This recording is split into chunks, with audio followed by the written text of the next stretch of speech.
Sering dikucilkan, Muhammadiyah adalah organisasi Islam terkaya di dunia dengan pemimpin yang sangat sederhana. Jika ada lembaga yang meriset organisasi Islam terkaya di dunia, sudah tentu Muhammadiyah akan berada di nomor-nomor teratas. Kekayaan fantastis Muhammadiyah berasal dari uang pangkal, hasil hak milik, zakat sedekah, usaha-usaha perekonomian, dan masih banyak sumber lainnya. Namun kesemuanya itu tak dimiliki pribadi, melainkan dikembalikan lagi kepada masyarakat umat. Diketahui setidaknya aset tanah yang dimiliki Muhammadiyah sekitar 21 juta meter persegi atau setara 30 kali lebih besar dari negara Singapura.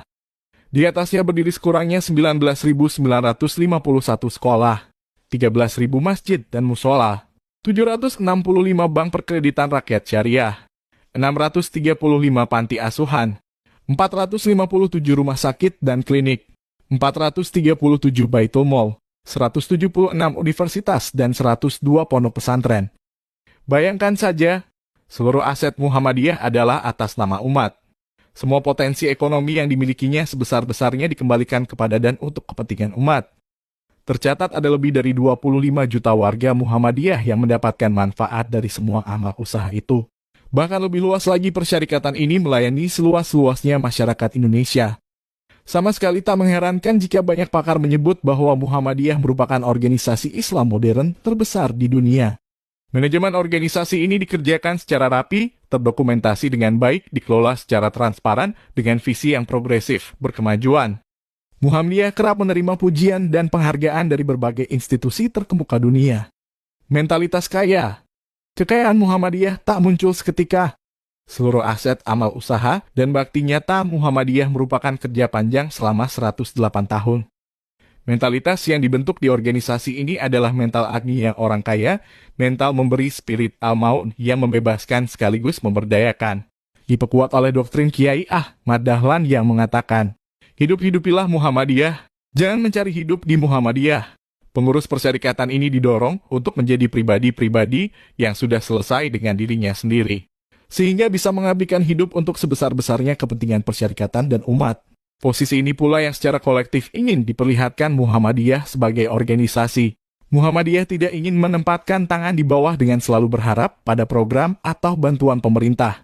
Sebaliknya, Muhammadiyah selalu bertanya apa yang bisa diberikan dan dibantu oleh Muhammadiyah untuk pemerintah, apalagi masyarakat Indonesia. Saat pemerintah membuat program BPJS Kesehatan sebagai bentuk jaminan kesehatan bagi masyarakat, misalnya, Muhammadiyah rela menalangi dulu sejumlah pembiayaan untuk dibayar belakangan klaimnya. Saat pandemi melanda dan pemerintah kesulitan melobi rumah sakit untuk penanganan pasien corona, rumah sakit Muhammadiyah dibuka sebagai tempat isolasi dan pemulihan. Belum lagi lasismu yang mengkonsolidasi miliaran dana sebagai bentuk jaring pengaman sosial selama pandemi. Lihat juga ratusan ribu lapangan pekerjaan yang dibuka oleh ribuan amal usaha Muhammadiyah. Jutaan pelajar dan mahasiswa, serta puluhan juta alumni lulusan sekolah dan perguruan Muhammadiyah yang kini menggerakkan roda-roda peradaban negeri. Dalam satu abad lebih kiprahnya, dengan mentalitas kaya ini, Muhammadiyah terus berusaha memberi yang terbaik untuk negeri. Muhammadiyah serius menjadi pemain utama dalam mewujudkan Indonesia sebagai baldatun thayyibatun warabun ghafur, panggung eksistensi. Berangkat dari data dan fakta itu, jelas Muhammadiyah tak kekurangan panggung untuk menunjukkan eksistensinya. Jauh di belakang hari Muhammadiyah sudah selesai pada soal besar-besaran jumlah pengikut. Adu kuat dan adu keras dalam berteriak. Apalagi turun ke jalan-jalan untuk mencari panggung eksistensi. Muhammadiyah tidak membutuhkan jalanan sebagai panggung untuk menunjukkan diri. Panggung Muhammadiyah adalah puluhan ribu sekolah, di sana anak-anak bangsa dicerdaskan dan dicerahkan. Ratusan perguruan tinggi, di sana para akademisi dan intelektual Muhammadiyah merancang peradaban. Lalu di ribuan masjid, ratusan rumah sakit dan amal usaha lainnya, kader-kader Muhammadiyah berkiprah memberi bakti yang terbaik untuk negeri. Itulah cara Muhammadiyah mencintai Indonesia, mencerahkan dunia. Dengan tidak terjun langsung ke dalam politik, apakah artinya kiprah Muhammadiyah menjadi less political? Tentu tidak.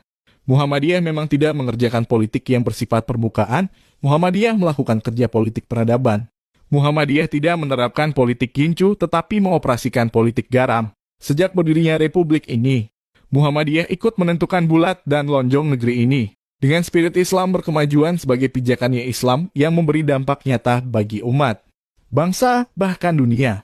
Itulah panggung eksistensi Muhammadiyah selama ini. 18 November 1912, Ahmad Dahlan. Muda mungkin belum tahu bahwa Muhammadiyah yang didirikannya akan sebesar seperti hari ini. Namun, karena visi besar yang diturunkannya menjadi kerja-kerja kecil yang nyata.